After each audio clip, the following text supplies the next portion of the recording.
सिद्धेभ्यः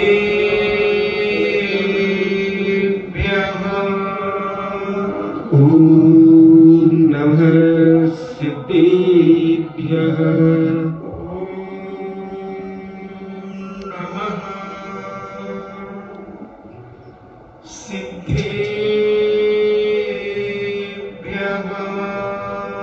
ॐ नमः सिद्धेभ्यः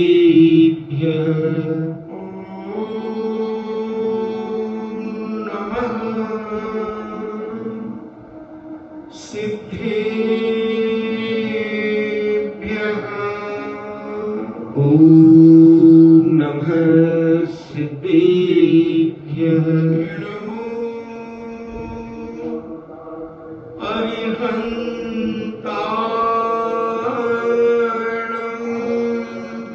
नमो अरिहन्ताय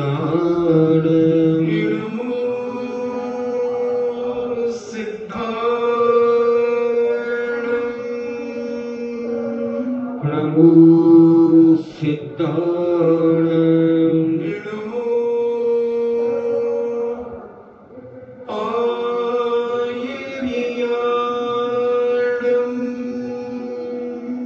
नमो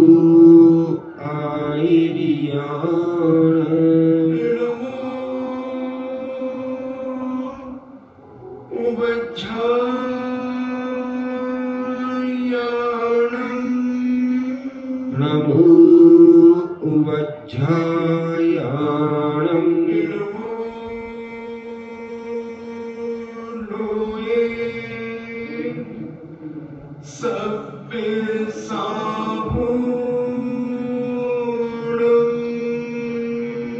नमो लोये सर्वसाहूणं पंच परमेष्टि भगवान की जय। अहिंसामयी वीतराग विश्व धर्म की जय। देवादिदेव 1008 श्री आदिनाथ भगवान की जय। देवादिदेव 1008 चिंतामणि घोर उपसर्ग विजेता श्री पार्श्वनाथ भगवान की जय। देवादिदेव 1008 श्री शासन नायक बाल ब्रह्मचारी भगवान महावीर स्वामी की जय। परम पूजनीय आचार्य श्रोमणि गुरुवर श्री कुंद कुंद महामुनिराज की जय। परम पूजनीय आचार्य श्रोमणि गुरुवर श्री विद्यासागर जी महामुनिराज की जय। परम पूजनीय निर्यापक श्रवण मुनि श्री सुधा सागर जी महाराज की जय। परम पूजनीय 3 क्रम 9 करोड़ महामुनिराजों की जय। तपोदय अतिशय क्षेत्र की जय। परम दीक्षित श्री गंभीर सागर जी महाराज की जय। चर्चा चल रही है दशाक्षर महापर्व के ब्रह्मचर्य दिवस की। यह ब्रह्मचर्य अगर व्यक्ति से समझ ले तो सारी दुनिया के अत्याचार, बलात्कार, संस्कारहीनता समाप्त हो सकती है।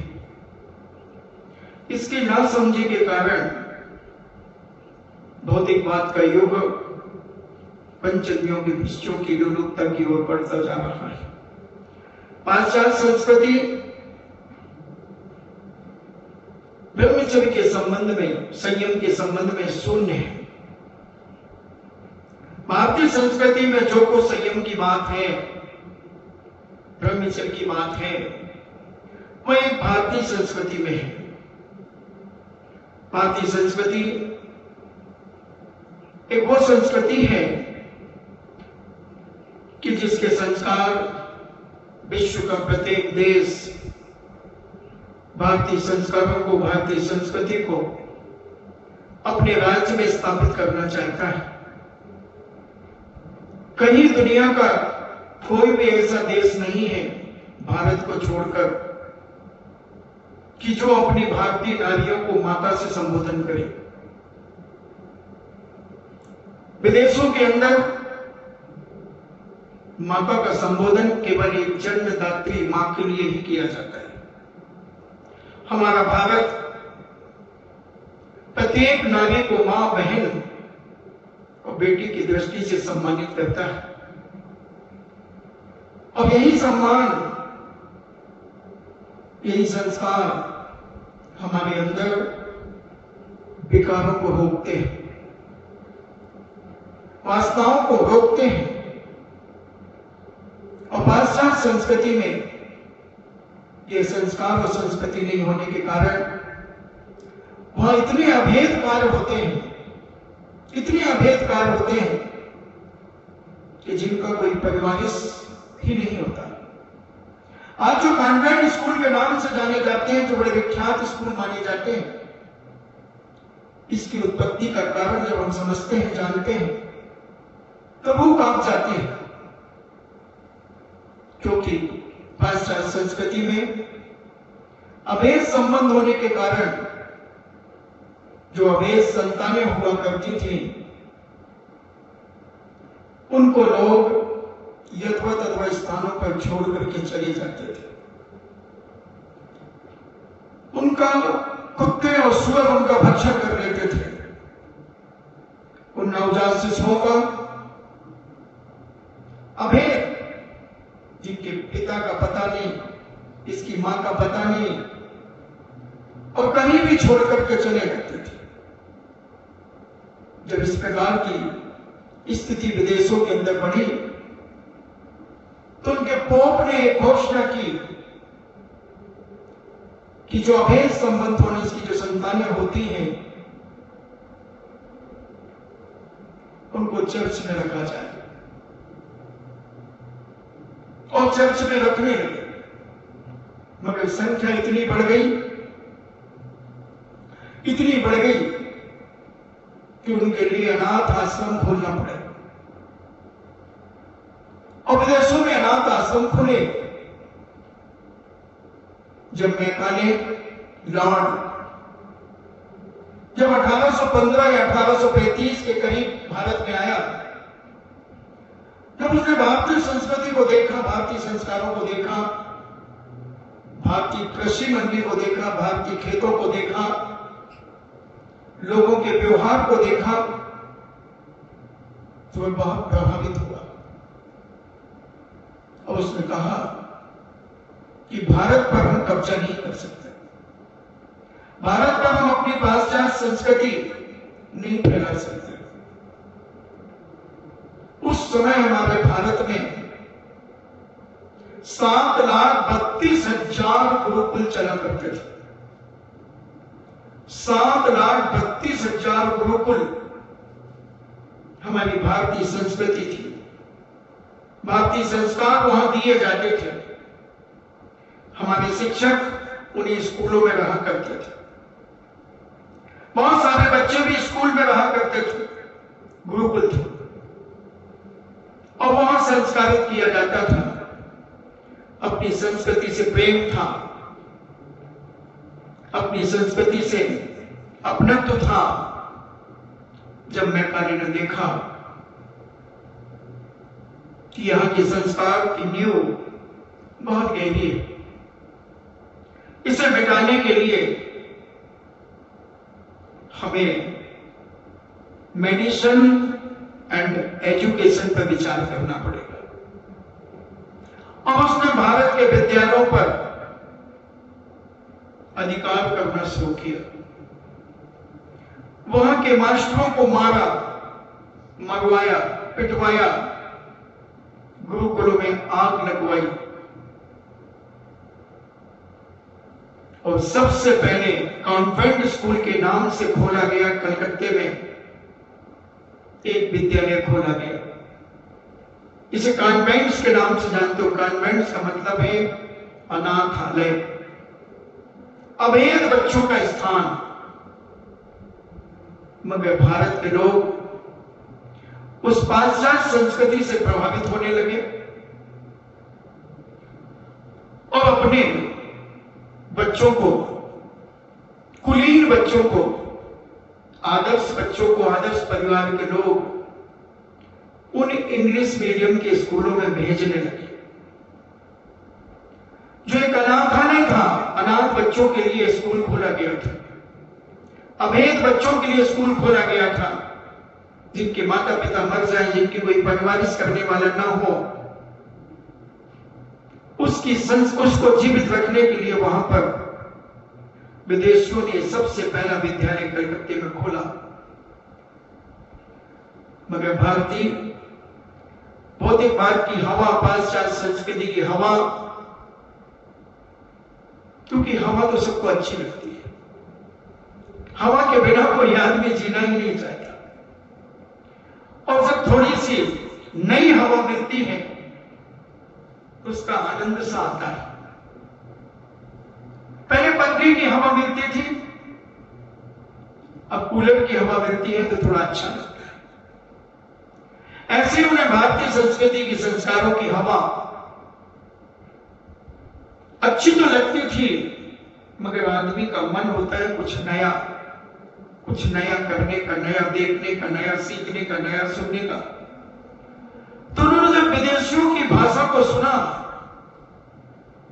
उनकी अंग्रेजी के बारे में जब उन्होंने पढ़ा, सुना, सीखा, तो उन्हें लगा कि मेरा बेटा भी अंग्रेजी बोलना चाहिए, बेटे को भी अंग्रेजी आना चाहिए।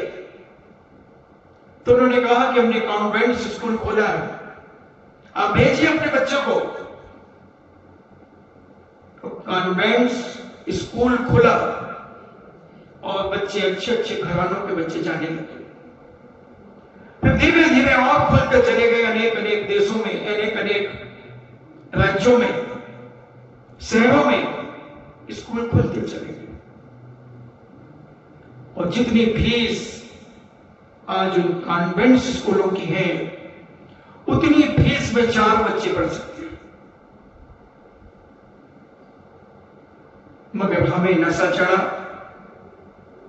पाश्चात्य संस्कृति का, जिनका ना कोई चरित्र था, न जिनके कोई सिद्धांत, न कोई विचार थे। अब उस नशे ने हमें ऐसा मदहोश कर दिया कि हम अपने ही पैरों से अपनी ही संस्कृति को कुचलने लगे। हम अपने ही लोग अपने संस्कारों को मिटाने लगे और पाश्चात्य संस्कृति को जीवित करने के लिए अपना खून पसीने का पैसा, खून पसीने की कमाई पाश्चात्य संस्कृति पर लुटाने लगे। और आज जितने ज्यादा पतन चरित्र का पाश्चात्य संस्कृति के स्कूलों में होता है, उतना भारतीय संस्कृति के स्कूलों में नहीं होता। जितना ब्रह्म पाश्चात्य संस्कृति के स्कूलों में, क्योंकि वहां पर उनका साहित्य,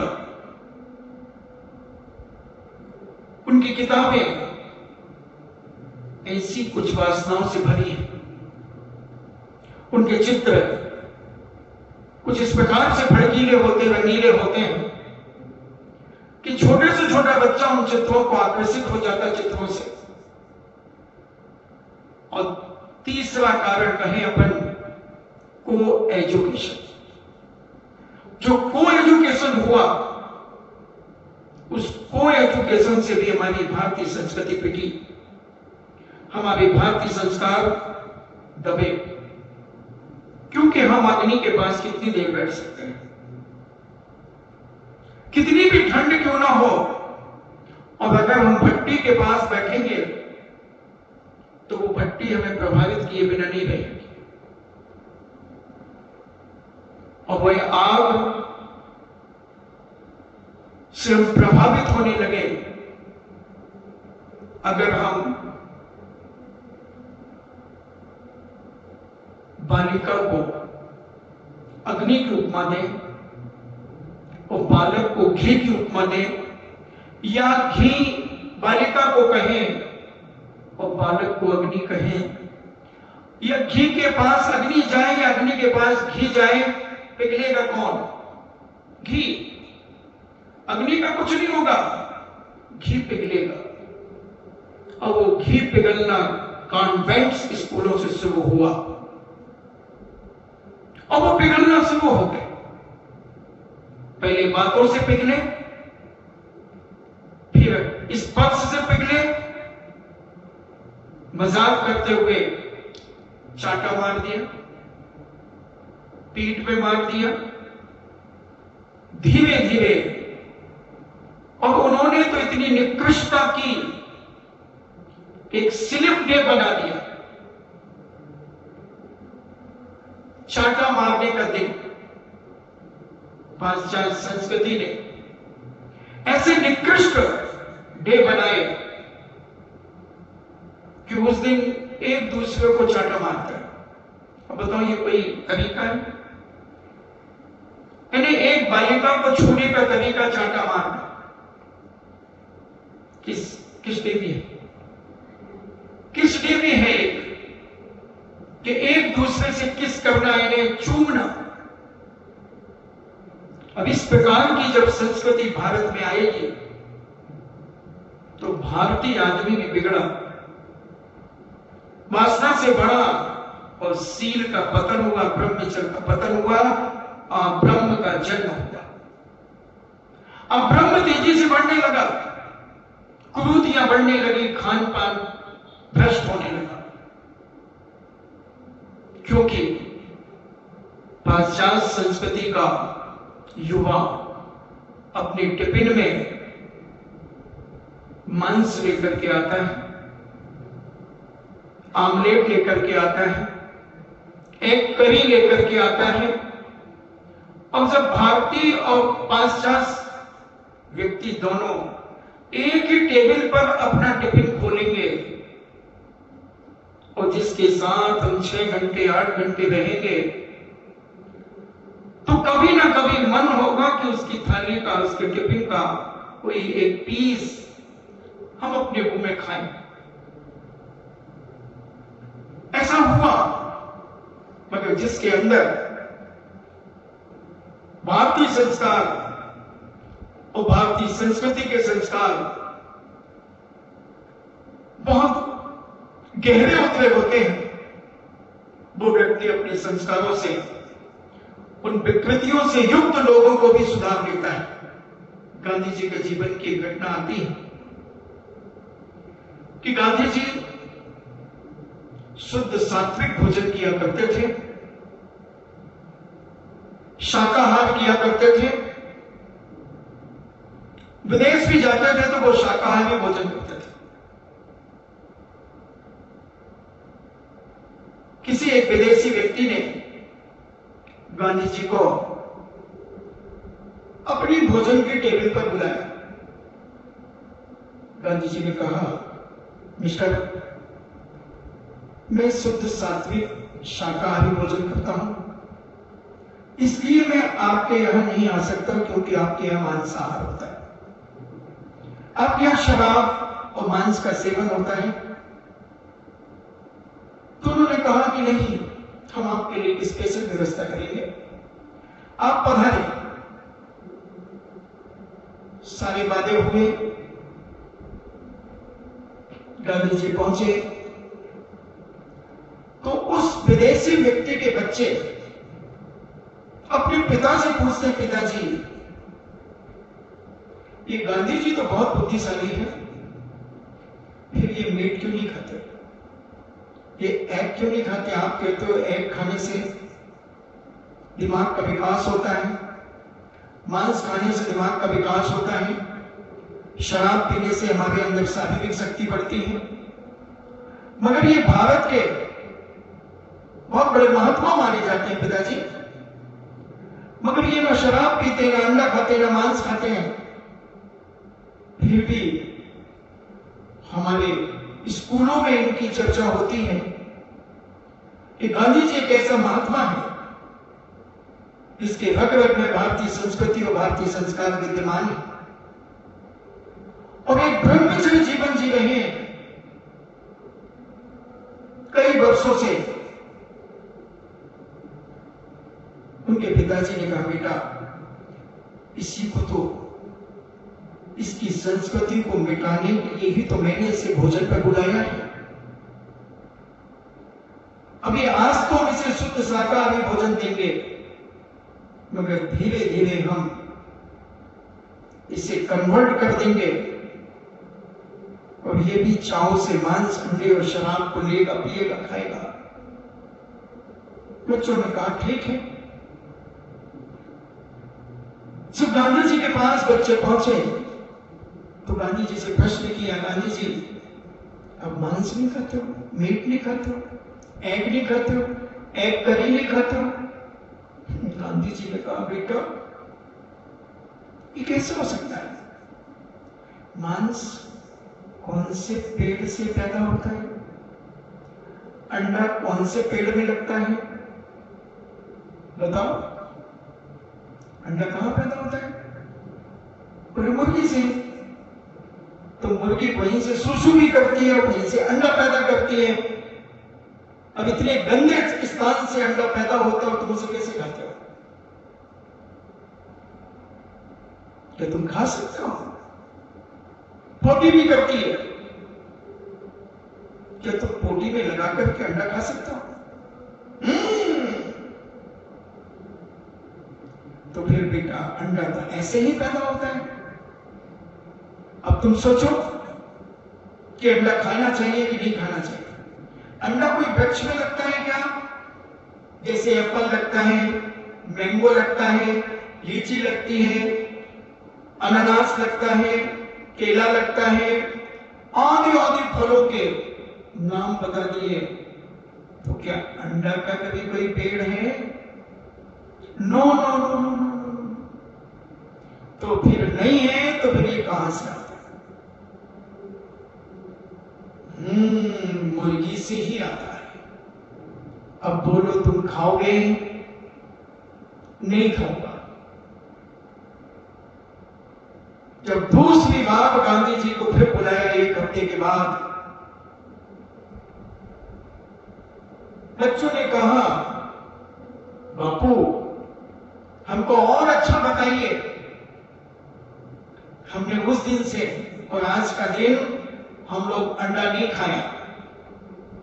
अच्छा, तुम अंडा नहीं खाया? नो। गांधी जी इंग्लिश में बात कर रहे थे उन बच्चों से, बच्चे भी इंग्लिश में बात कर रहे थे। गांधी जी बहुत खुश हुए और गांधी जी ने अपना शाकाहार भोजन किया और उनसे कहा, बच्चों एक एक पीस हमारा भोजन करें। उनको भी एक एक प्लेट लगवाई गई और बच्चों ने उंगलियां चाट चाट करके हमारा भारतीय भोजन किया, भारतीय भोजन किया। फिर शराब की बुराइयां बताई, मांस की बुराइयां बताई और 2-3 महीने के अंदर वो बच्चों ने अपने घर में हंगामा खड़ा कर दिया कि जो भोजन बापू करते हैं वही भोजन हम भी करेगा, हम भी करेगा। उसके पिता का दिमाग घूमने लगा कि मैंने तो सोचा था कि गांधी को भ्रष्ट करूंगा, मगर गांधी ने अपनी संस्कृति से, अपने संस्कारों से मेरे बच्चों को ही कन्वर्ट कर दिया। हिल गया व्यक्ति। अगर हम अपने जीवन के संस्कारों को अगर मजबूत रखते हैं, कितनी भी मुसीबतें हमारे जीवन के सामने आ जाएं, तो हम अपने जीवन में कभी पीछे नहीं हट सकते। अर्जुन कुमार सेठी हुए, स्वतंत्र संग्राम सेनानी थे और जब उन्हें जेल में बंद कर लिया गया तो जब उनके लिए भोजन आया तो उन्होंने कहा, आई एम सॉरी प्लीज, मैं भोजन नहीं करूंगा। फिर क्यों? तुम्हें कोई गम है परिवार से छूटने का? नहीं। फिर जेल में आने का? नहीं। मैं तो देश के लिए ही पैदा हुआ, देश के लिए ही मरूंगा। फिर भोजन क्यों नहीं कर रहे हो? मैं जिनेंद्र भगवान का अभिषेक पूजन किए बिना भोजन नहीं करता। मैं जैन। ये कैसे हो सकता है? नहीं होने दीजिए। हटाइए अपना भोजन। एक दिन हो गया, 2 दिन हो गए, 3 दिन हो गए, चर्चा का विषय बन गया। चर्चा का विषय बनने लगा 3 दिन से भूखा भारती अर्जुन कुमार सेठी कह रहा है कि मुझे जिनेंद्र भगवान का अभिषेक और पूजन, इसके बिना मैं भोजन नहीं करूंगा। दृढ़ संकल्पी व्यक्ति देखिए, एक सैनिक व्यक्ति देखिए, एक चारित्रवान व्यक्ति को देखिए। जैनों को बुलाया गया, बोले क्या विधि है तुम्हारे यहां की? बोले आप भेजिए इनको, हम दर्शन अभिषेक पूजन करा करके वापस भेज देंगे। बोले नहीं, हम जेल से तो नहीं जाने देंगे।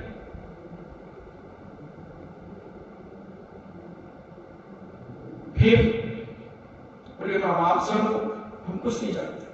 7 दिन के उपवास हो गए, पानी भी ग्रहण नहीं किया। सारी मिनिस्ट्री ब्रिटिश सरकार की हिल गई। ब्रिटेन के अंदर भी तहलका मच गया, भारत में भी तहलका मच गया। और हमारे जैनी जानते थे कि हमारे भारतीय संस्कार और भारतीय संस्कृति हमारे रग रग में विद्यमान है। भगवान महावीर का बताया हुआ मार्ग हमारे पास है, क्योंकि भगवान ने कहा था ग्रस्त जीवन में रहकर के भी तप करो। दशनाक्षर भर में लोग पे तो उपवास करते हैं, 10 उपवास कर लेते हैं। तो विद्या कुमार सेठी एवं अर्जुन कुमार सेठी 7 उपवास हो गए। अपने आप पर दृढ़, सारे लोगों से मीटिंग हुई, मीटिंग में निर्णय हुआ। तो जैनों से कहा तुम अपने भगवान लाओ। बोले ये जैन धर्म के भगवान है, ये मामूली नहीं है कि कोई भी उठा लाया। ये ठाट बाट से आते हैं और ठाट बाट से जाते हैं। ये जब रोड पे निकलते हैं तो ये गलियां पवित्र करने के लिए निकलते हैं। ये महाराजा के भी महाराजा है। आपको मालूम है, जब आपका कोई अफसर आता है ब्रिटिश सरकार के समय, हाथी में बैठा करके लाते थे, बग्गियों पर लाते हो। जब एक सामान्य व्यक्ति बग्गियों पे आता है तो हमारे 3 लोग के नाथ हैं, ये ऐसे वैसे नहीं आएंगे, गाजे बाजे के साथ आएंगे। लवाजमा आएगा और जेल के अंदर लवाजमा जाएगा। और विद्या कुमार सेठी अभिषेक करेंगे, पूजन करेंगे, फिर ये भोजन करेंगे। मगर प्रतिदिन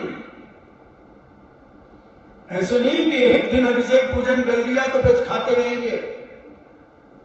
ये फर्जी संस्कार नहीं है सर, ये संयमी व्यक्ति का जीवन है। एक दिन तो बुलाए गए भगवान विद्या कुमार सेठी ने, अर्जुन कुमार सेठी ने, क्योंकि विद्या कुमार सेठी भी आचार्य ज्ञान सागर जी के संपर्क में थे, इसलिए वो याद आ जाता है। और जब उन्होंने पूजन अभिषेक आदि किया, स्नान आदि सब करके बड़ी भक्ति भाव से सारे ब्रिटिश अधिकारी, ब्रिटेन के अधिकारी देख करके दंग रह गए कि एक अष्टधातु की प्रतिमा पर इतना समर्पण, इतनी भक्ति, इतना गुणानुवाद, गजब हो गया। और सारा खर्च ब्रिटिश सरकार को देना पड़ा। लवाजमा आया, बैंड बाजे, घोड़े, हाथी घोड़े सब। तुमने कहा तो पागल हो जाएंगे, रोज के रोज इतना लवाजमा आएगा जाएगा, सारी व्यवस्था खराब हो जाएगी, छोड़ो इसको, छुट्टी करो। उसकी छुट्टी कर दी। स्वतंत्र संग्राम सेनानी, बंधुओं, भारतीय इतिहास, भारतीय संस्कृति, भारतीय संस्कार और भारतीय दर्शन तो जैन दर्शन है ही।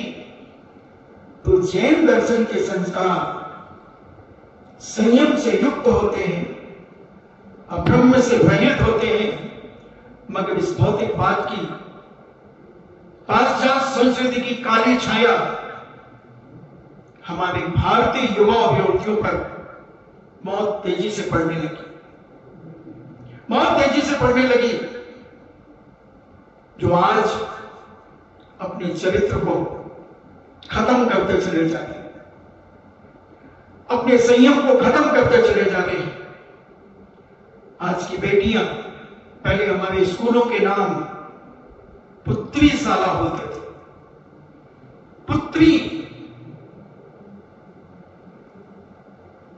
और बालिका विद्यालय होता था, छात्रावास होता था। तो जो भारतीय संस्कृति के संस्कारों से युक्त जो शिक्षक जब पुत्रियों को स्कूल में पढ़ाएगा तो शिक्षक के अंदर अब्रह्म उत्पन्न नहीं होगा, असंयम उत्पन्न नहीं होगा, पाप करने के भाव नहीं होंगे। और आज स्कूलों में कितने अत्याचार, कोचिंगों में कितने पाप, क्योंकि वहां लड़कियों को पढ़ा रहे हैं। लड़कियां तो पढ़ाई हो जाती हैं, सत्य का भी बहुत बड़ा प्रभाव पड़ता है बंधुओं। मैंने जबलपुर के अंदर देखा पुत्री शाला, मैं चौंका। उन्होंने कहा पुत्री शाला की गली में वो रहते। मैंने पुत्री शाला, मैंने बेटियों की शाला। फिर विचार किया यहां आने के बाद कि कितना बड़ा महत्व था पुत्री शाला का। पढ़ाने वाला व्यक्ति वासनाओं पाप से नहीं भर सकता, क्योंकि उसे हर बिटिया पुत्री दिख रही है, पुत्री दिख रही है, पुत्री दिख रही है, पुत्री दिख रही है। तो पुत्री जब दिखेगी तो पाप कहां होगा? पाप तो बहुत दूर चला जाएगा, कोसों दूर हो जाएगा। तो स्कूलों के नाम से भी बहुत बड़ा प्रभाव संयम और ब्रह्मचर्य के ऊपर पड़ता है। आज तो कोचिंग सेंटर चलते हैं, कोई भी नाम रख दो कोचिंग का, और मास्टरों के अंदर तो वासना रग रग में भरी होती है, और बच्चों के अंदर भी वासना जागृत होती रहती है। क्योंकि कुछ ऐसे मोबाइलों में कुछ ऐसी चीजें आ गई हैं, कुछ ऐसी पिक्चरें बन गई हैं, विदेशी पिक्चरें जो अशोभनीय हैं, जो किसी को देखने लायक नहीं है, मगर वो मोबाइल में सब रखी है। चाहे जब जो चाहे जैसा चाहे हो, छुपे से गुप्त स्थान का चित्र तुम मोबाइल में देख सकते हो। गंदे से गंदा जो सारी दुनिया के लोग छुपकर के जिस कार्य को करते हैं पापी, वो सारे के सारे खुल्ला तुम्हारे बच्चे मोबाइल में दिखते हैं। बड़े बड़े शहरों में उधर टीचर पढ़ा रहा है और बच्चा डेस्क के नीचे मोबाइल में से ऐसी गंदी फिल्में देख रहा है, और को एजुकेशन है, वही लड़की बैठी है, वही डेस्क पर लड़का बैठा है, दो बैठे हैं डेस्क के ऊपर, दोनों के बीच में मोबाइल चल रहा है, और घंटों उनको पढ़ने से मतलब नहीं है। टीचर की नजर पड़ते ही थोड़ा एक बार टीचर की तरह यस सर, और बस सर तो किस किस को देखेगा, वो नीचे फिर फिल्म देख रहा है, अब्रह्म कर रहा है। अब्रह्म वही हो रहा है, दोनों के बीच में बैठे बैठे अब्रह्म हो रहा है। इतना भी पतन हमारी भारतीय संस्कृति का आज धीरे धीरे होता जा रहा है। कैसे कैसे आज होटल, हुक्का बार, 100 रुपए में 1 घंटे जाइए, अब वहां हुक्का पीजिए, एक पब क्या चलता है, पब चलता है, 500, 1000, 2,000 रुपए का टिकट। कोई को भी ले जाओ, कोई बंदिश नहीं। क्या क्या हरकतें भारत में होने लगे। जो भारत ऐसा कुलीन देश था, संस्कारित देश था, सभ्यता से भरा हुआ देश था, मगर जो सभ्यता सिखाने वाले लोग, संस्कृति को जीवित रखने वाले लोग को हमने मार पीट करके भगा दिया। उनके स्कूलों को, उनके गुरुकुलों को आग लगा करके जला दिया और हमने अपनी स्कूलें, कॉन्वेंट्स की स्कूलें खोल करके हम उनकी संस्कृति से बिक गए। और आज हर माता, हर बहन अपने बच्चे को सच पूछो तो कौन से स्कूल में डालना चाहती है? Convents, English medium. English medium में मेरा बेटा पढ़ेगा। कोई भी मां नहीं चाहती कि मेरा बेटा हिंदी मीडियम में पढ़े। आज की पुत्रियों की सील की रक्षा करने के लिए, इन्हीं पुत्रियों को संस्कारित बनाने के लिए पूज्य आचार्य विद्यासागर जी महाराज ने प्रतिभा स्थली स्कूलों का एक आह्वान किया, एक जयघोष किया और आज 5 विद्यालय ऐसे चल रहे हैं जो को एजुकेशन से रहे थे। प्रतिभा स्थली सबसे पहले जबलपुर में खुला, क्रम आगे पीछे हो सकता है। डूंगरगढ़ में, रामटेक में, इंदौर में और पकोड़ा से ऐसे 5 प्रतिभा स्थली स्कूल जो बालिकाओं को, जो नन्ही नन्ही कलियां हैं, इन कलियों को कोई मसल ना दे, अपनी वासना से कोई कुचल ना दे। ये चिंता जब पूज्य आचार्य विद्यासागर जी महाराज को हुई, तब उन्होंने ब्रह्मचारिणियों से कहा, दीक्षा बाद में पहले शिक्षा देना शुरू करो, शिक्षा देना शुरू करो। और आज कम से कम 400 ब्रह्मचारिणियां प्रतिभा स्थली स्कूलों को संभाल रही हैं। और आज वहां की बालिकाएं जो सच्ची श्रद्धा से वहां जाके पढ़ने जाती है, वह बालिका गर्व करती है अपने आप पर। यहां तक कह देती है कुछ बालिकाएं, पुत्रियां, कि मेरे माता पिता भी इतना मुझे संस्कारित नहीं कर सकते थे जो हमें इन दीदियों ने संस्कारित किया है। मोक्ष सप्तमी को जब उपवास करती है बिटिया, उपवास करती है बिटियाएं, अचेत बिटियाएं भी बहुत सारी उपवास करती है। जब उनको पैरों में घी कपूर घिस करके लगाया जाता है, उनके मस्तक पर ठंडी पट्टी लगाई जाती है, कौन लगाता है? उनकी मां जाकर के। 700, 800 बिटियों के उपवास होते हैं और उनकी क्या सेवा करती है बहनें। वो बेटियां जब सुनाती हैं तो आंखें छलछला जाती है। बोले महाराज, जब हम घर में उपवास करते थे तो हम पूछते थे, मम्मी कितने बज गए? सुना, अभी 2 घंटे पूछो, 12 बजे चलाएगी, अब फिर सुन चुपचाप, अभी 2 बजे, 6 बजे ले जाएंगे मंदिर, अभी सो। मैं पेट में जलन हो गई है। कूलर तो चल रहा है, अब जलन हो रही है, तुम भी क्या करो? अब मैं 2 आंसू गिरा करके सो जाती थी, नींद तो नहीं आती थी। मगर जब मैं प्रतिभा स्थली में आई और जब मैंने अपना उपवास दीदी को कहा कि दीदी मेरे 3 उपवास हो गए हैं, 4था करना। हाँ करो ना, बहुत अच्छी बात है।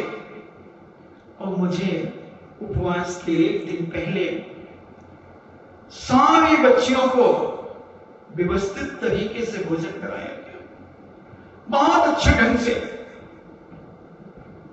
पानी पिलाने की विशेष सुविधा दी गई, बेटा धीरे धीरे पानी पीना, थोड़ा मीठा पानी पियो, थोड़ी शिकंजी पी लो,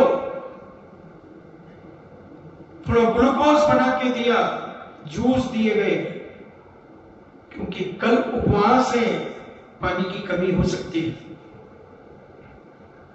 और जब दोपहर को दीदियां आई, हाँ चलो किसको क्या तकलीफ है? दीदी बहुत अच्छा लग रहा है, अच्छा चलो बैठो मैं तुम्हें एक स्टोरी सुनाती हूँ। और दीदियों ने उन्हें कहानियां सुनाई, उन्हें चुटकुले सुनाए, धर्म के संस्कार की बातें सुनाई, और जिसको तकलीफ हुई उसको ठंडी पट्टी लगाई, उसके पेट पर गीला कपड़ा रखा। रात भर बहनें उन बच्चों के साथ जागती हैं। जब मैं पूछता हूं बच्चों से कि बेटा तुम्हारे उपवास किया था? हाँ हमने तो 10 लाक्षण के भी किए थे महाराज जी। क्या बात करते हो? हाँ किए थे, हमारी दीदी बहुत अच्छी है, मम्मी से भी अच्छी। अब सुनना, जब कोई बेटी तुम्हारी परिचित प्रतिभा स्थली में जाए, श्रद्धा से जाए, किसी के दबाव और प्रभाव से न जाए, फिर देखना जब वो अपने विचार उद्गार करेगी, उसका चरित्र, उसका उठने बैठने का ढंग, उसका बोलने का तरीका, उसके कपड़ों का लहजा सबसे अलग होता है। 6 महीने के अंदर बिटिया बिल्कुल बदल जाती है। कई माताओं ने कहा कि महाराज ये हमें शिक्षा देती हैं और हम इनकी शिक्षा को स्वीकार करते हैं। इतना संस्कार, क्योंकि सही ब्रह्मचारियां उन्हें पढ़ा रही हैं। जो गुरुकुल की पद्धति है, जैसे पहले आदिकाओं के पास बेटियां पुत्रियां पढ़ती थी, ऐसे वहां पर भी पढ़ाई होती है। मगर चिंता मत करना कि तुम्हारी बिटिया को वहां आगे का नहीं बनाया जाता। नहीं तो सबसे पहले परियों की जान निकलती है, सबसे पहले इनकी जान निकलती है। कुछ नहीं, वहां लौकिक शिक्षा ही होती है। सीबीएसई कोर्स ही कराया जाता है। पहले इंग्लिश मीडियम में ही था, मगर पूज्य गुरुदेव ने अभी कुछ सालों से हिंदी मीडियम कर दिया उसको। मगर एक एक बच्चा इंग्लिश बोलने में इतना फॉरवर्ड है कि अगर इंग्लिश मीडियम के बच्चों को बिठा लो, इसके लिए तुम 1 लाख रुपए साल खर्च करते हो, और एक वहां के बच्चे को बिठा लो, बालिका को बिठा लो, और दोनों से टॉकिंग करा लो। अगर तुम्हारा बच्चा फेल ना हो जाए तो मेरा दावा है, अब्दुल कलाम जैसा व्यक्ति, बहुत बड़ा शिक्षित व्यक्ति था, और जबलपुर प्रतिभा स्थली की बहनों को नहीं मालूम था कि अब्दुल कलाम जबलपुर में आ रहे हैं, जिनका एक एक मिनट बहुत कीमती था, बहुत कीमती था। सारे स्कूलों की बुकिंग थी, टाइम सबको 2 मिनट 4 मिनट उनका फिक्स था। जब इन बालिकाओं को, इनके टीचरों को पता चला, इन्हें दीदियों को पता चला, तो इन्होंने जैसे तैसे एक बस लेकर के और अपनी 10th और 11th की बेटियों को ले गई, और जो उनकी मुख्य शिक्षिकाएं थी वो भी गई। अब उन्होंने एक लेटर अंदर भेजा। अब्दुल कलाम ने मना कर दिया कि मेरे पास टाइम सबका फिक्स है और मेरे पास 1 मिनट का भी टाइम नहीं है। उन्होंने दोबारा रिक्वेस्ट की। अब उस भाषा को जब उन्होंने पढ़ा, उनके ऐसे आत्मीय भरे शब्द, अब्दुल कलाम उन शब्दों से इतने प्रभावित हुए और कहा ठीक है मैं 2 मिनट देता हूं। कोई अपॉइंटमेंट नहीं था पहले से। और जब उन बिटियों का विनय देखा, उनका नमस्ते करने का तरीका देखा, अब्दुल कलाम ने उन्हें 2 मिनट की जगह 20 मिनट का समय दिया। 2 मिनट जिसके पास नहीं थे, अब्दुल कलाम कोई छोटी मोटी हस्ती नहीं था, भारत की बहुत बड़ी हस्ती था। उस व्यक्ति ने जब प्रभावित होकर के कहा कि अगले बार जब मैं कभी भारत आऊंगा, आपके चरण को आऊंगा, तो आपके स्कूल में 1 घंटा दूंगा मैं अलग से स्पेशल। मगर उनका पुण्य नहीं था अब्दुल कलाम का, और वो अचानक भारत से चले। मगर जो छाप एक हमारी प्रतिभा स्टडी की बालिकाओं ने, बेटियों ने, पुत्रियों ने जो अब्दुल कलाम के ऊपर छोड़ी, उन्होंने कई जगह इसका जिक्र किया। जब प्रतिभा स्टडी की बालिकाएं मध्य प्रदेश की विधानसभा में गई, विधानसभा सत्र चल रहा था और मुख्यमंत्री ने परमिशन दे दी उनको आने की,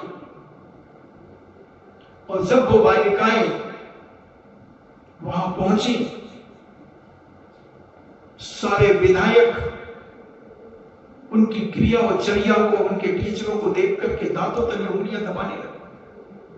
अभी प्रधानमंत्री ने भी प्रतिभा स्टडी की एक बालिका का चयन हुआ प्रधानमंत्री से मिलने का। क्या छवि है वहां पर, क्या संस्कार है वहां पर, जिससे ये ब्रह्मचर्य जीवित रहेगा, अब्रह्म का सफाया होगा, कुशीलता का समापन होगा।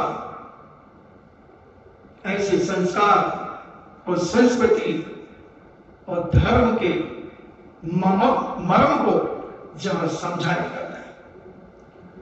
एक एक बेटी वहां से निकलने के बाद 12th तक वहां पढ़ती है, जो बिगड़ने के चांस होते हैं वो वहां खत्म हो जाते हैं। और उसके बाद भी बिटियां कांटेक्ट रखती हैं उन दीदियों से। कोई भी अच्छा हुआ उनके सामने कॉलेज में अगर कुछ होता है, फौरन दीदी को फोन लगाती है, दीदी इस प्रकार की बात हुई, दीदी उनको गाइड करती है कि तुम अब इस प्रकार से उसका प्रतिकार करो। प्रतीक्षालय, प्रतिभा प्रतीक्षालय खुल गए, बेटियां कॉलेज में पढ़ती हैं मगर रहती प्रतिभा प्रतीक्षालय में। और ऐसी संस्कारित पुत्रियां जो अब्रह्म से दूर होकर अपना सात्विक जीवन जीने के साथ साथ ग्रस्त जीवन भी जीती है। ये मत समझना कि वहां की ब्रह्मचारियां बनाया जाता है, ग्रस्त जीवन ही जीती है। और एक बिटिया एक घर को स्वर्ग बना सकती है। सारे संस्कार दिए जाते हैं, अब्रह्म और ब्रह्म दोनों समझाया जाता है, कुशील और शील समझाया जाता है, संयम और असंयम समझाया जाता है, खाने का भक्ष और अभक्ष समझाया जाता है। और बनाने में केला नहीं, भोजन बनाना वह ऐसा सिखाया जाता है कि तुम उनके हाथ का भोजन अगर कर लो तो मुझे डर लगता कहीं उंगलियां ना काट लो। इतना सात्विक और रसपूर्ण भोजन होता है। ऐसा संस्कारित, ऐसा संयमी जीवन जब भारत की पुत्रियां जीवन जिएंगी तो किसकी मजाल है कि कोई अब्रह्म उनके दिल और दिमाग में फैला सके। संस्कार होना चाहिए। अगर संस्कार है तो संस्कृति है, और संस्कृति है तो संस्कार है। एक सिक्के के ये दो पहलू हैं। जीवित माता पिता को संस्कारित होना बहुत जरूरी है। भौतिकवाद के युग में अगर माता पिता संस्कारित हैं तो उसके बेटे भी संस्कारित रहेंगे, और अगर माता पिता दुष्चरित्रता से, भौतिकवाद की संस्कृति से, यानी पाश्चात्य संस्कृति से लिप्त है, तो बेटा उसका बाप निकलेगा, एक कदम आगे निकलेगा। पिता अगर डाल चलेगा तो बेटा पात चलेगा। कैसा जीवन जीना।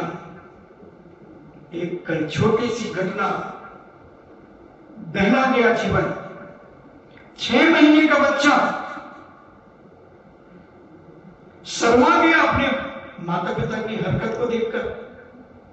बच्चा पूरी वीडियो बनाता है, बंधु ध्यान रखना, पूरा वीडियो बनाता है बच्चा। तुम सोचते हो वो अबोध है, वो क्या जाने, वो सब जानता है। मन तो है ना उसके पास, बोलना नहीं आ रहा, वो अपनी भाषा में बोलता भी, देखता भी है। इसलिए संस्कारित बेटा पाने के लिए तुम्हें संस्कारित होना बहुत जरूरी है। जो पूज्य मुनि श्री कहते हैं 6 महीने पहले से, बच्चा को जन्म देने के पहले, गर्भ में आने के पहले 6 महीने तक अपने आप को इतना सीमित बनाओ, इतनी पवित्रता अपनी मानसिकता में, वाचनिकता में, कायता में, इतनी पवित्रता भोजन की थाली में, देखने में, सुनने में, हर तरीके से पवित्र। और फिर विचार करो, फिर गर्भ धारण जब होगा, फिर किस प्रकार से उसकी परिवारिश करना, किस प्रकार से परिवारिश करना। मोहम्मद अली किले 3 साल के थे, अब उन्हें गुस्सा आया, उन्होंने अपनी मां का दांत तोड़ दिया। बहुत बड़ा बॉक्सर हुआ, तो उसकी पिताजी भी बॉक्सर होंगे, तो वो एक्टिंग करते होंगे, बच्चा देख रहा होगा, गर्भ में सीख गया होगा। गर्भ की सारी चीजें जो ऊपर होता है वो अंदर बच्चे की फिल्म बनती है। अगर मां 9 महीने के पीरियड में चटपटी चीजें खाती है, मिर्ची से युक्त चीजें खाती है, तो बच्चे की नाक पर गुस्सा होगा, छोटी छोटी बातों में गुस्सा करेगा। अगर मां ठंडी चीजें खाती है, आइसक्रीम, जूस, फ्रिज के आदि सब पीती है, तो बच्चा अच्छी डांडा की निकलेगा नाक से। जैसा खाएगी, गुस्सा करेगी तो बच्चा गुस्सीला होगा। 9 महीने जो मां करेगी वो बच्चा करेगा। प्रैक्टिकल करके देखो। एक हमारे यहां मंदा लसा की एक कथा आती है। एक मंदा लसा रानी हुई, और जैसे वह मां बनने के लिए उसका समय शुरू हुआ, उसने अपने बेटे को लोरियां सुनाई। शुद्धोसी बुद्धोसी निरंजनोसी, बेटा तुम शुद्ध हो, बुद्ध हो, निरंजन हो। तुम मंदा रसा की बात को मानते हो ना? और बच्चा अंदर ही पल रहा है। 9 महीने जब पूरे हुए, बच्चे ने जन्म लिया।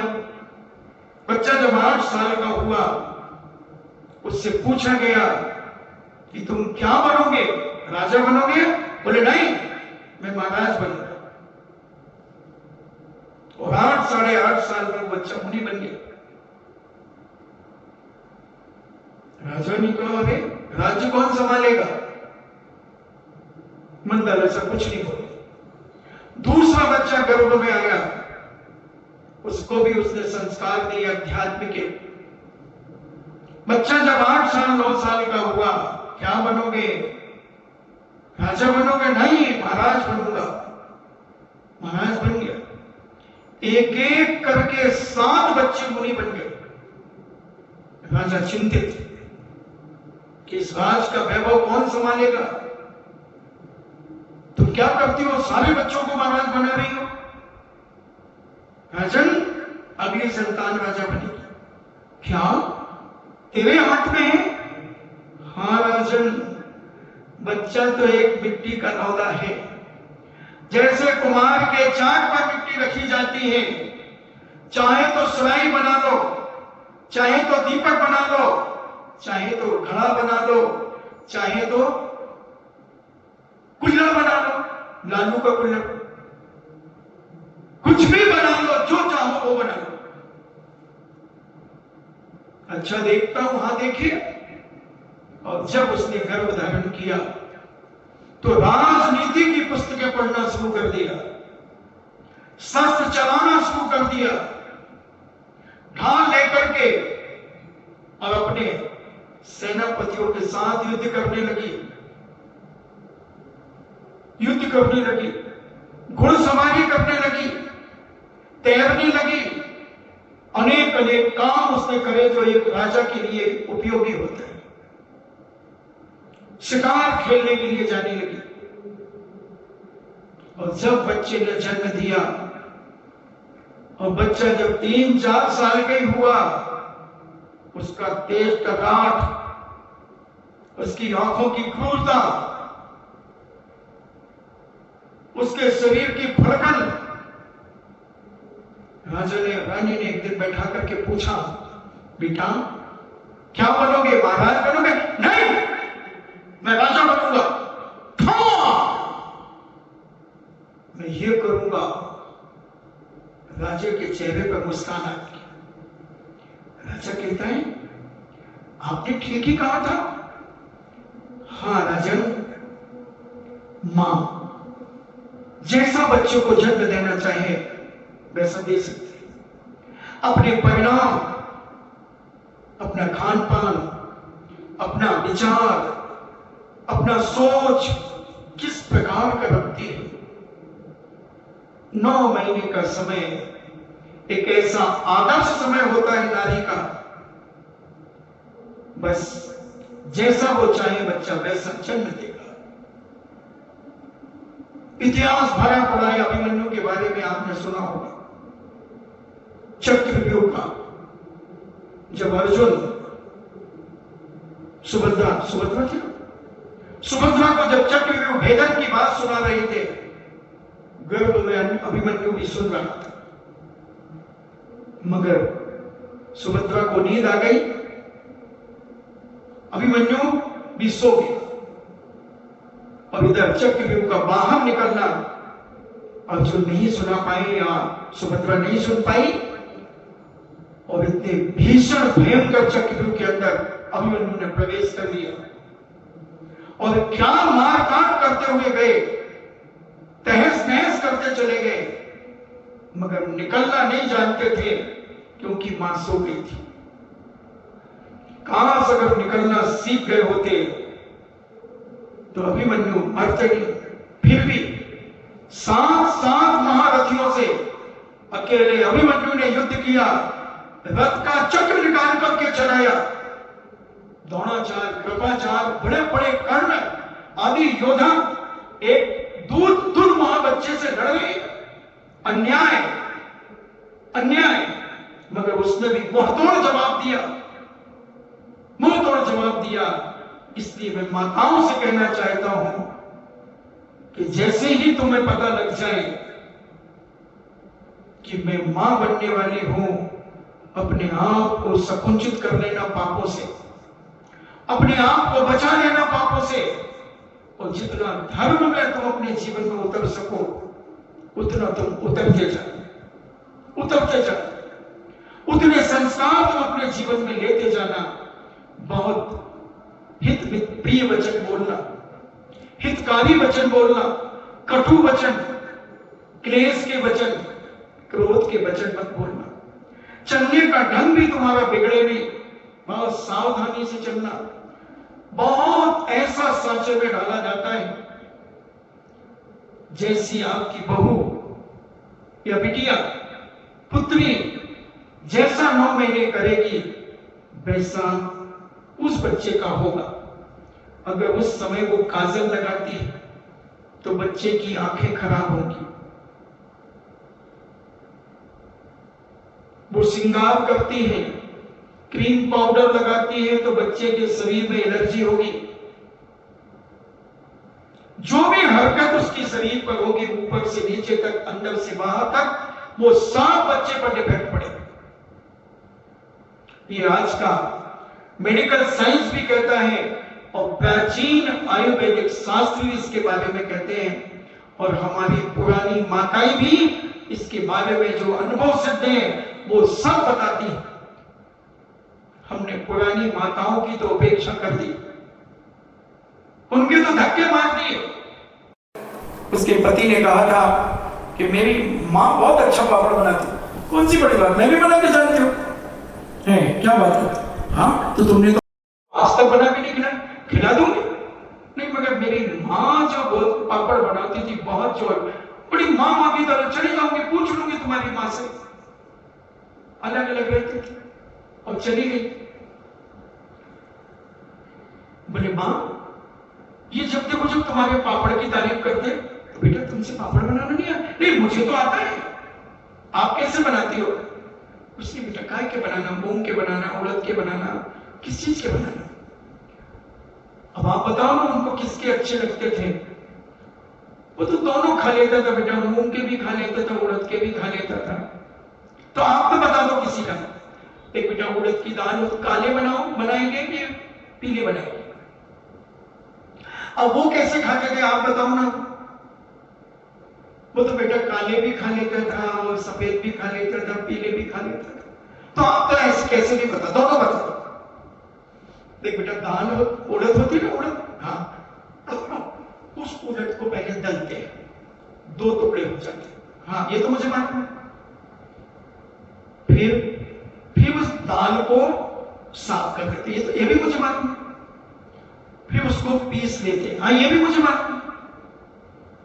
अच्छा पीस करके फिर केले के डंठल होते ना, केले के डंठल, हाँ ये भी मुझे मालूम है। तो उनको छोटे छोटे टुकड़े करके और धूप में सुखा लेते हैं। चैत बैसाख की जो धूप होती है बेटा उसमें सूख जाते, फिर उनको जला करके उसकी बानी बना लेते, राख बना लेते, हाँ ये भी मुझे मालूम है। फिर थोड़ी सी बानी पानी में घोल लेते, हाँ ये भी मुझे मालूम है।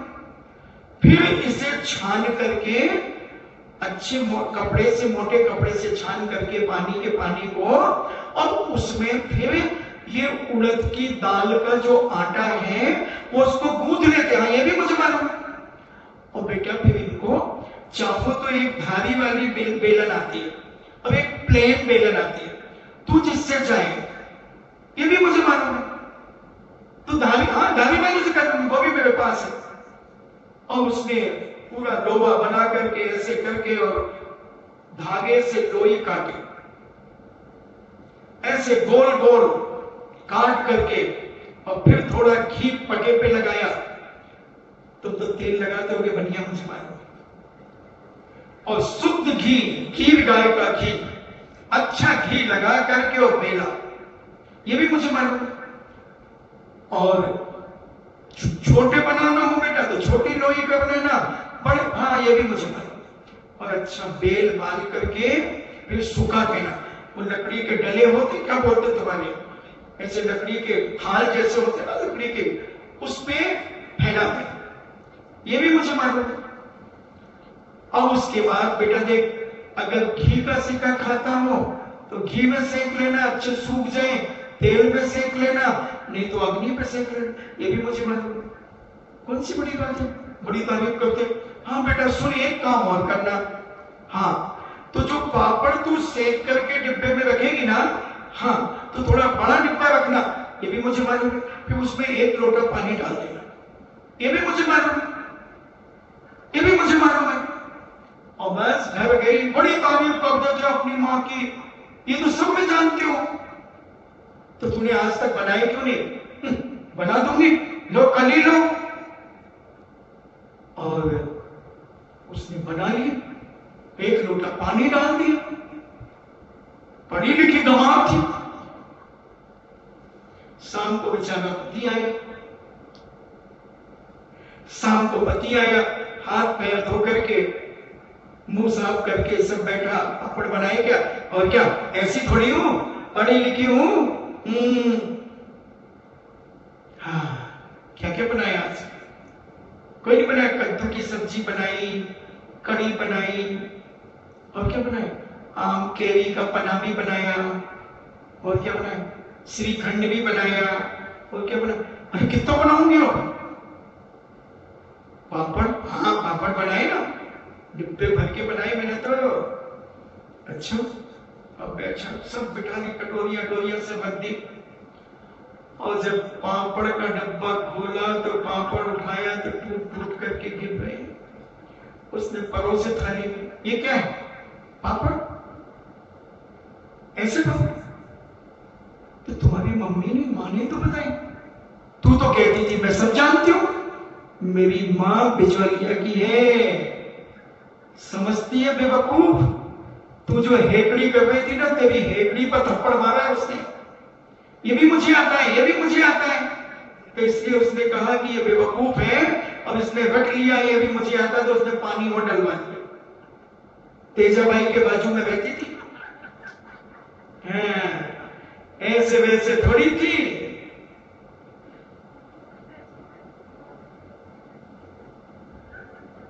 कौन तेजा भाई? तेजा भाई नहीं, शांति बाई के पास रहती थी। शांति बाई से सीखी थी मेरी माँ, उसकी सहेली थी, बहुत बढ़िया सहेली थी। अच्छा, तो तूने ये पानी क्यों डाला? तुम्हारी माँ ने तो कहा था। बेवकूफ, तू तो कह रही थी ना मुझे सब आता है। इसलिए मैं कहता हूं कॉलेज में जाकर के नॉलेज तो हो जाता है, मगर नोइंग नो, ये है तेरी दुष्टता, अज्ञानता। इसलिए भारतीय संस्कृति को जीवित करने के लिए भारतीय संस्कारों को अपने अंदर ग्रहण करो और इनको जीवित करो, इन संस्कारों को। तब कहीं तुम्हारा आने वाला मेहमान संस्कारित होगा। इतिहास भरे पड़े हैं बंधुओं, हम पढ़ते नहीं, हम देखते नहीं, हम सुनते नहीं, हम स्वाध्याय नहीं करते। कैसा जीवन जीती थी हमारी राजकुमारियां। जनक नंदी ने 9 महीने का जीवन कैसे जिया, कितना दान पुण्य, अपनी शक्ति न छुपाते हुए, अपनी शक्ति न छुपाते हुए उन्होंने भगवान की भक्ति, गुणानुवाद, स्तुतियां, पूजन पाठ विधान खूब किया। जब ही लौकुश जैसे पुत्रों को जन्म दिया, शक्तिशाली बच्चों को जन्म दिया। लौकुश का जीवन एक आदर्श जीवन है और लौकुश के सामने कोई मल्ल विद्या में भी नहीं टिक पाया, धनुर विद्या में भी नहीं टिक पाया, चरित्र विद्या में भी नहीं टिक पाया। किसी भी प्रकार की कोई भी विद्या उनके सामने फीकी थी। जब मां शीलवती होती है तो उसकी संतान भी शीलवती होती है, कुशील को वो जानती ही नहीं है। अगर समय हुआ हम समझे और जाने, ये ब्रह्मचर्य बहुत पवित्र और महान है बंधुओं। 2 दिन से मैं तुम्हें लौकिक संस्कारों की बात बता रहा हूं। आचार्यों ने जो कहा वो मुनिराजों के लिए कहा है, उनकी चर्चा में भी थोड़ा थोड़ा मैं कर रहा हूं। इसलिए क्योंकि आज भौतिकवाद के युग में हमारी पुत्रियां, हमारी बेटियां बहुत जल्दी बह जाती है, क्योंकि उसका दूसरा कारण जेब में होते हैं पैसे, जेब में होते हैं पैसे। इसलिए थोड़ा सा कुछ हुआ और डॉक्टरनी की सलाह लेकर के हम घर में आकर के बैठ जाते हैं और तुम्हारे वीक पॉइंट को पकड़ लेते हैं वो डॉक्टरनियां कि तुम किस फैमिली से हो। रिच फैमिली है तो तुम्हें फिर रिच बना देंगे, इतना खींचेंगी, इतना खींचेंगी और बड़ी मीठी मीठी बातें, फोन भी करेंगी। हेलो, हाँ ठीक हो ना? हाँ मैम ठीक है। इसे आवाज कैसे चल रही है? तुम एक बार ऐसा करो, तुम दिखा लो, कब आ जाऊं?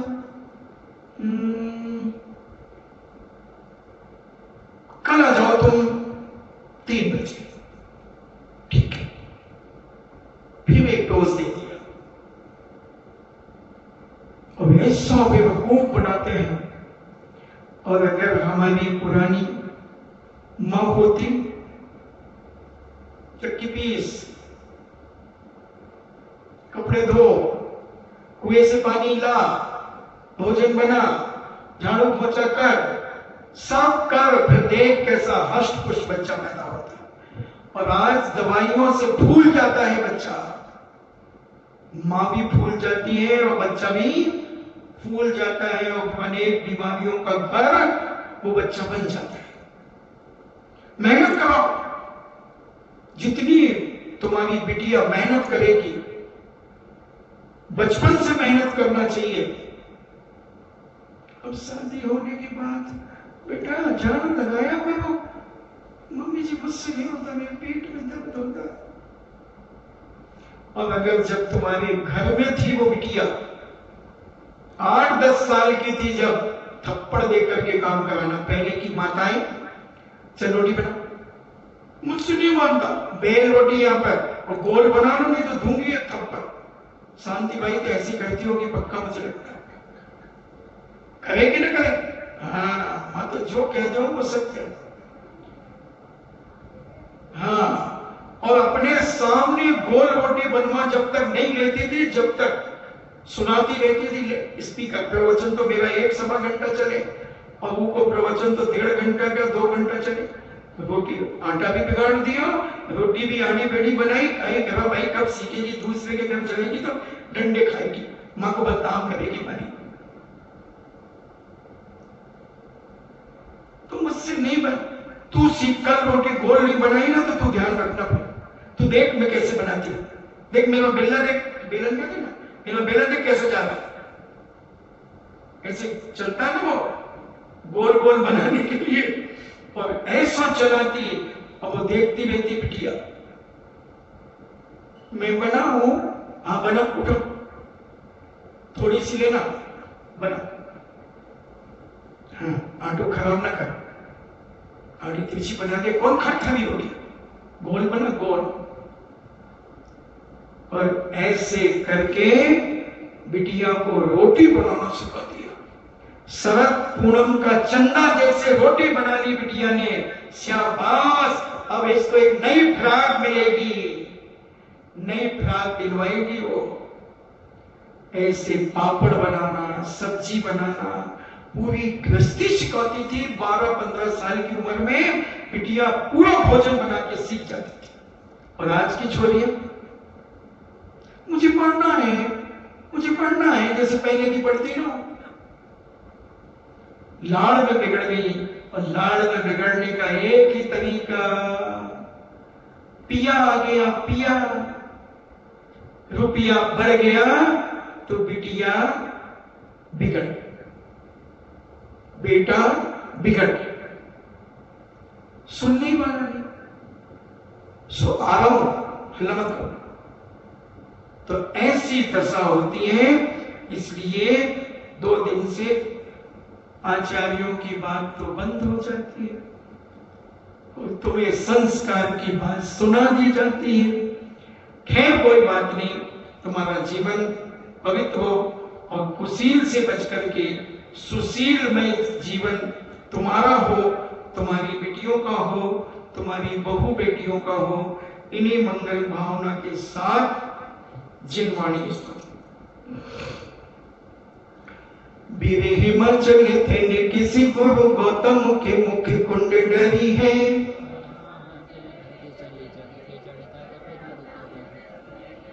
ज्ञान पयो निधि माही रंगी बहु भंग तरंगन सौचवी है।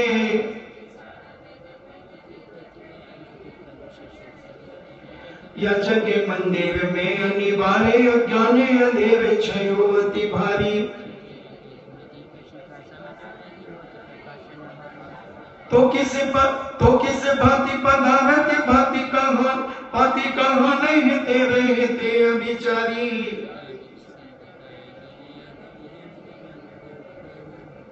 जिनवाणी के ज्ञान से सूझे लोकालो, सोवाली मस्तक धरो सदा देत हूँ धो। हे जिनवाणी भारती तो जपो दिन रे, जो तेरो शरणा गए सो पावे सुचे। देव भजो अरिहंत को गुरु सेवा निर्वंत, दया धर्म पालो सदा यही मोक्ष का पंथ।